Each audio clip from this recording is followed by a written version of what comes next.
Agora fica mais fácil de compreender que nova era é essa, por que o mundo não acabou. A gente ficava nesse pensamento de que o mundo ia acabar. Muitas pessoas, inclusive, perderam a vontade de viver porque, então não vou fazer tal coisa porque já que o mundo vai acabar mesmo. Imagina só que sentimento ruim, né? Você acordar com essa notícia e não tem mais vontade de fazer nada, né? Porque, Exato. Por que a gente acorda todo dia de manhã? Porque a gente tem um objetivo, porque a gente imagina que, na verdade, a vida vai continuar de alguma forma. Então, agora fica mais fácil de compreender. Para que você coloca o despertador? Essa desculpa te cortar, mas essa é a pessoa que tem fé mesmo, né? Quando ela coloca o despertador no outro dia, porque você coloca? Tem certeza que vai acordar. Você tem a certeza, acredita piamente que no outro dia tu vai acordar, mas nós não sabemos se isso vai ser verdade ou não. Mas a gente tem esperança, então cadê a nossa esperança? Cadê a nossa fé? Onde que nós estamos colocando essa atitude? Importante refletir sobre esse momento, muito importante. E aí, para isso, é interessante também a gente voltar um pouquinho no tempo e rememorar alguns pontos principais que aconteceram, e aí não vendo como religião, mas sim principais em termos de evolução da Terra, do nosso planeta, histórico mesmo. Tem 2 pontos muito importantes que aconteceram. Um lá no tempo de Moisés, que a gente volta lá nos ciclos evolutivos que a gente chama.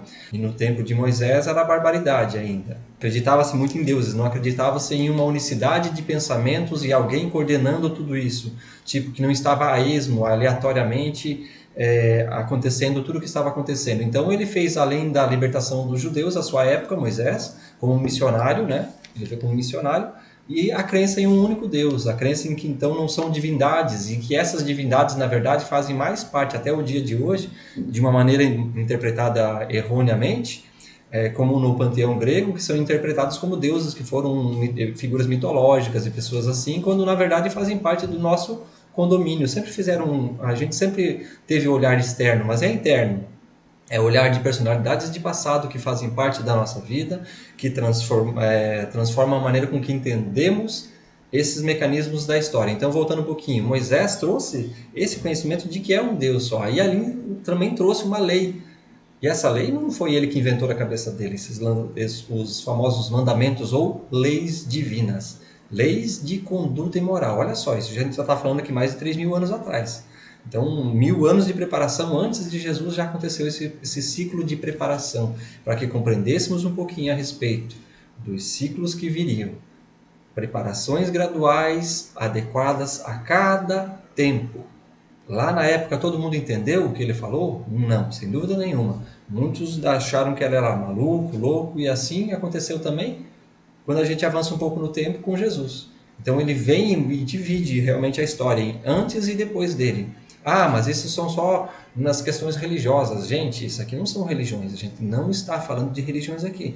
Estamos falando de grandes avatares da nossa humanidade, principalmente que dividiram o tempo e transformaram a nossa humanidade.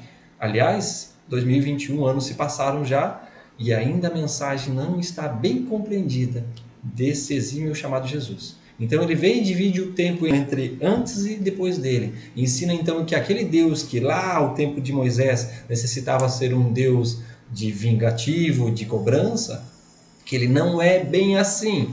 Agora um pouco mais amaciada pela dor, pelo cajado normalmente do sofrimento, entendemos que esse Deus a que se referia lá no tempo, ou seja, esse grande agente cósmico que coordena as nossas vidas e a tudo que existe, ele é um Deus de amor, que ele ama, ele vibra em cada um de nós. E ele exemplifica então a moral através das leis divinas. Ele vive, ele não passa. Alguém lembra de algum livro escrito por ele? Um papiro, alguma coisa? Um letrado lá que foi lá e anotou tudo lá? Não, tá gente, tá aqui as leis. Não, ele viveu.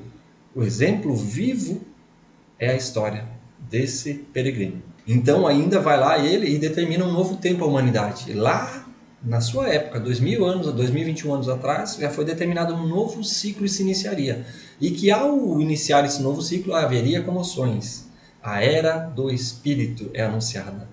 E ele anunciou inclusive que a era da vida após esta vida, ou seja, que a vida continua. A continuidade da vida é relatada no momento da sua morte, quando ele volta então e passa as informações aos seus discípulos, como eles deveriam agir, eles que estavam atemorizados, tudo isso faz um marco, uma divisão gigante na nossa história, em que ele avança então a moralidade e exemplifica a eles que é através do exemplo que eles vão dar aos outros que eles vão transformar a humanidade. E passaram-se 2021 anos e ainda relembramos como se fosse ontem essas histórias. Mas elas não são apenas histórias, são vivências. E exemplos, né? Que é o que a gente deveria estar fazendo hoje. Todos nós somos exemplos para alguém.